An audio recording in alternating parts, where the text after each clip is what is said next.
Guys, so after the last video on how we healed codependency, we had a bunch of mates just reaching out and asking about how did we feel safe to show up in the dynamic given all that was going on. How did we cultivate safety and feel safe to keep going with the process and trusting that we'd get there to the other side. So we thought we'd do another video about it, and we're excited to share more. So here you go. At the start, like one of the things that really created safety, I feel helped make the container solid for it and become the crucible, was we created an agreement, so our communication was strong from the beginning. We created an agreement that was like, okay, this is how I want to show up. This is like sort of the ideal that we were looking for. This is how our partner wants to show up, and this is how we will show up. And then we both did that individually, and then we came together and we did it as a joint thing. And so by creating this agreement as like the intentions and the principles of how we would relate, that for me created safety to go, we're always open to having conversation. And one of the, it's pretty funny, but one of the intentions in there was we would check in with ourselves, and if we weren't into that in that day, then we would come back to love. So we would communicate it and then come back to love. And so that for me created safety, because I felt like, oh, look, I'm not in. I'm going to tell it and I can voice it rather than suppress how I'm feeling. And Rosanna actually had that was the thing that had me feel the most unsafe. Because when we put that one in, I interpreted it from a more fluid feminine way, and for me my feelings were very different day by day, moment by moment, and it wasn't gonna be a process of being very direct and being very like precise with I'm out. So for me, it was more like a posture, a direction. And then if I would notice within myself that I was more out than in, then at some point I would raise it. For Chris he was very diligent with the task. He was very like, no, I'm out. We need to talk about it. And I did not get it. I did not get it that he was doing that. And I felt rattled all the time. Like we were trying to deepen and to flush things out, but at the same time, day in, day out, it would tell me, I'm out. I'm not in. I'm not feeling it. This is traumatizing. This is crazy. And I was like, wow. So we were very explosive about it until then. A couple of years in, we ended up at a retreat, and we found ourselves at breakfast with other couples, and Chris was sharing this, and I was like, wow, this is what you have been doing. You have been so committed to the task. And I did not get it. It was freaking me out. And then in the end, actually, that created even more safety, because I was like, wow, you have been so committed to this. I had no idea. And thank you. I was actually able to appreciate it. Yeah. And for me, it created safety because then I could see how she could see me. And so I felt seen, I felt that like kind of acknowledged in my masculine way as opposed to her feminine way. And that took us time to cultivate, but it's all these little things along the way that, you know, even when the fire or the heat was on and the relationship triggers were happening, I felt that we would still show up for it.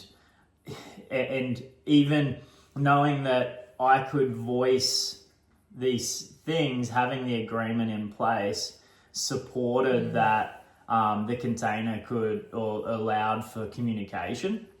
And there was times where I couldn't, like I would communicate things and it would create triggers. And this is where, like, in the heat of it, you know, in the moment, it's like, oh, it's intense and there's, you know, we're fighting and stuff's going on. So much fighting. But there was still the container to support that process. Yeah. And just little bit, like looking back at it now, early on, it was kind of like maybe like the first 2 years or something.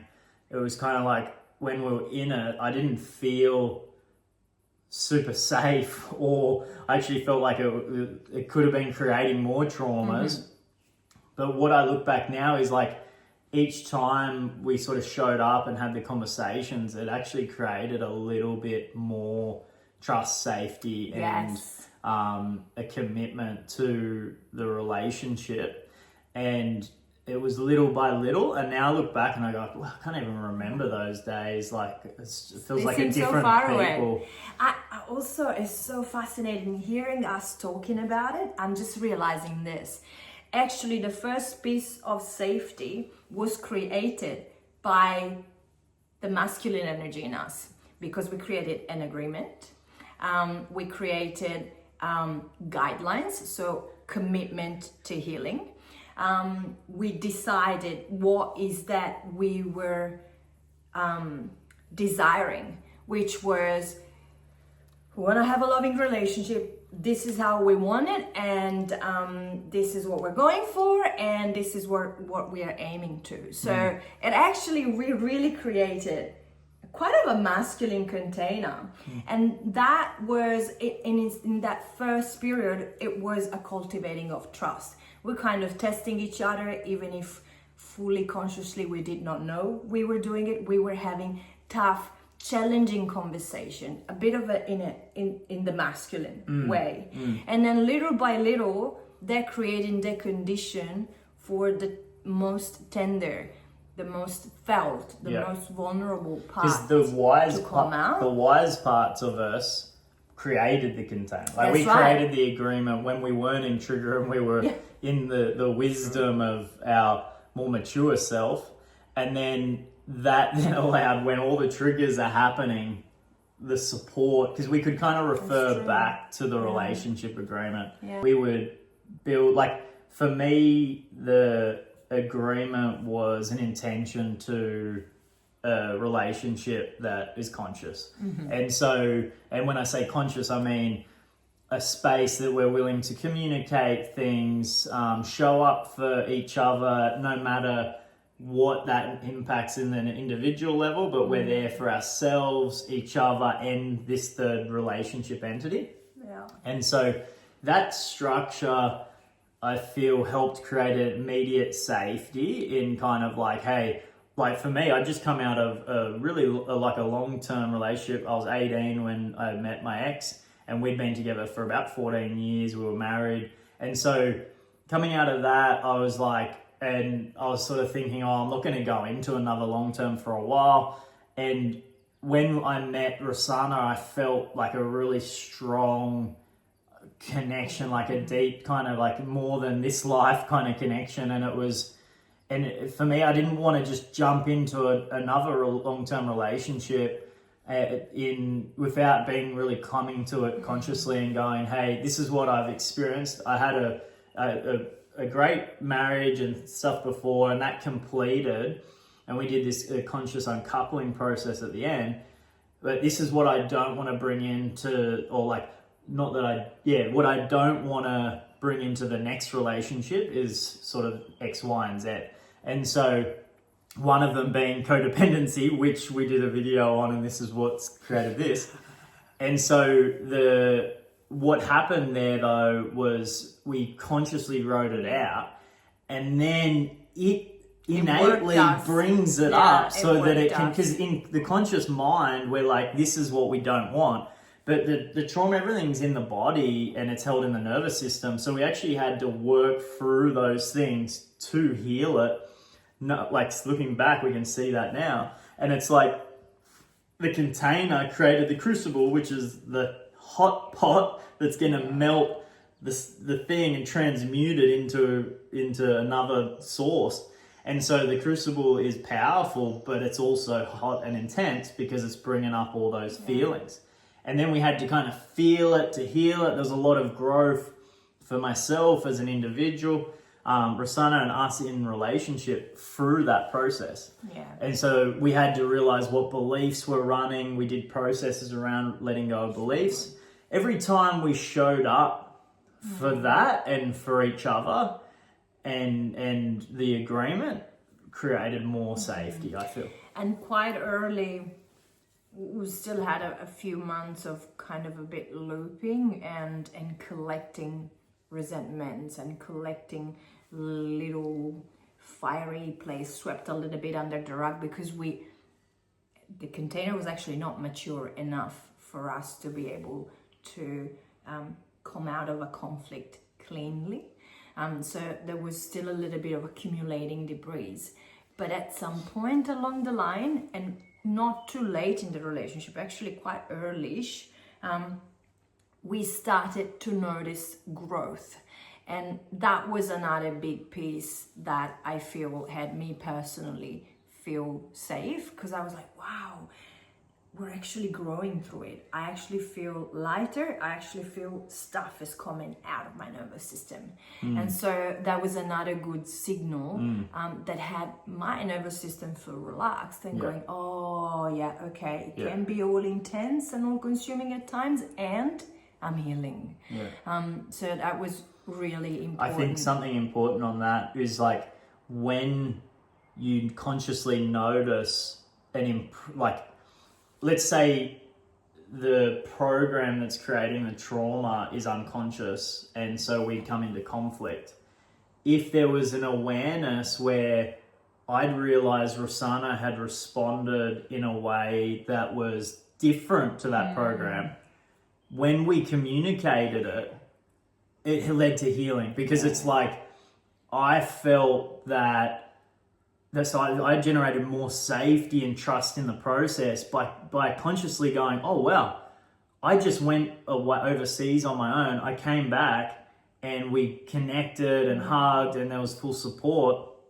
That's so different to my previous experiences, and yay, let's celebrate that, because then we could, and just little things as well, like little things where maybe there wasn't a jealousy, or maybe there was like more of a support instead of a reaction.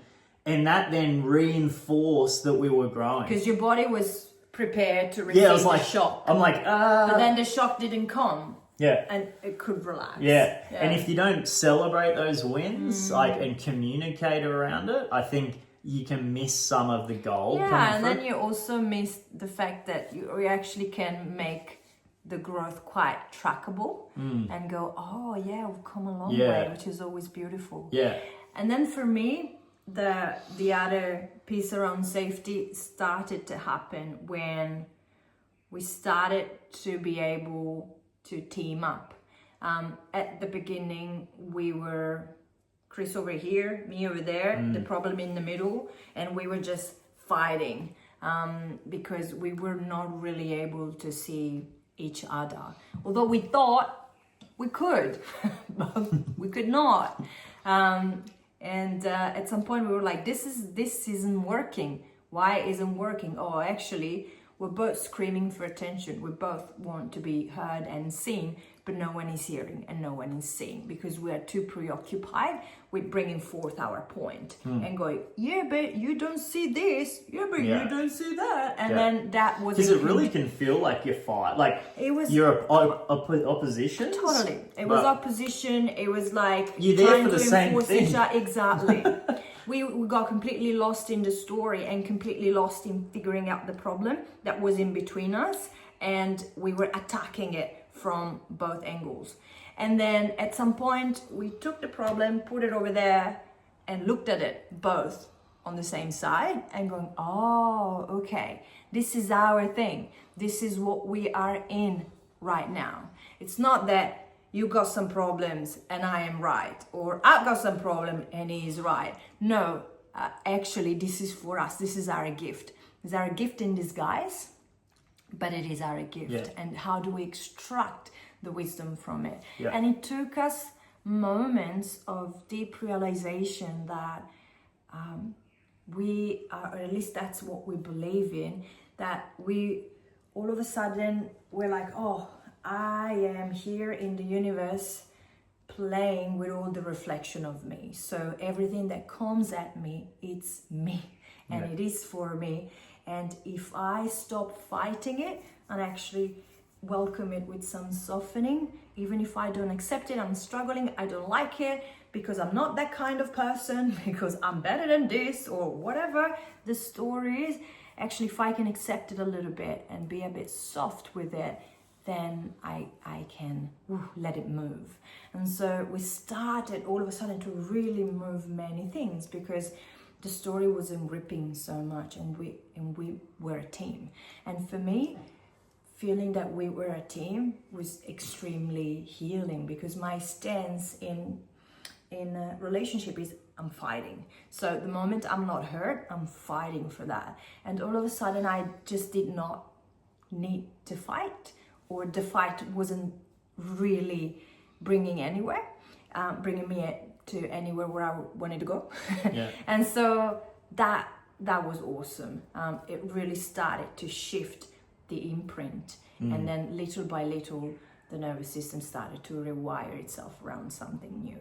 Yeah. That to me And was like in a practical sense, if she went into fighting, and like it really would trigger that part of me that's like, I want to fight you back, right? Bring it. I had to kind of let go of this need to be right. Yeah. And there's many times where I just sort of, I remember just grabbing you and just hugging you until it dropped. Or like, I'd be like, and it's not easy. Like I'm wanting to fight, and I'm like, I don't want to just give up my position of whatever I'm trying to get. Yeah. And I just sort of like let go, and I'd touch her and just hold until we then move to a point where, we're connection, let's talk. And that opened up the next layer of safety, because all of a sudden, in order for me to be heard, I did not have to fight anymore. Yeah. I could simply be.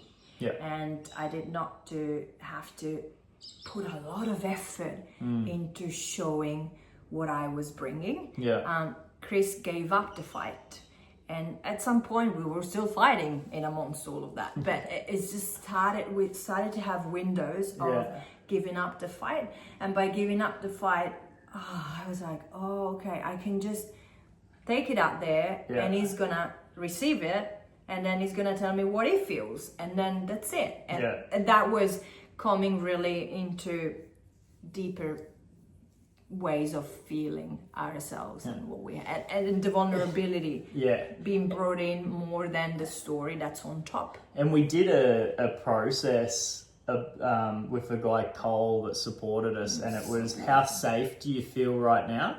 And what I noticed and be like 0 to 10, and she'd be like 0, and I'd go, what, really? Wow. And we were not talking about it. We were just like feeling it, communicating it, and then shift posture within ourselves. And then all of a sudden, the feeling of safety increased. Yeah, and so what it showed me through this this process was how we could be so disconnected that we're about to separate and go in different directions.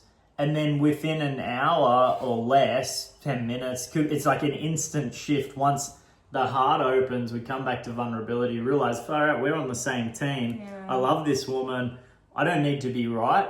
And all of a sudden, it's like we're connected again. Yeah. And I'm going, what is this story that can make us feel so far apart in opposite ends of this spectrum, wanting to fight? Seems so valid, Yeah. so absolutely real and tangible, that actually it's just learning not to trust the story too much in that sense. Because there's always something it's literally to go, that's not wise adult, What's that's not me. underneath. It's like, what is really here?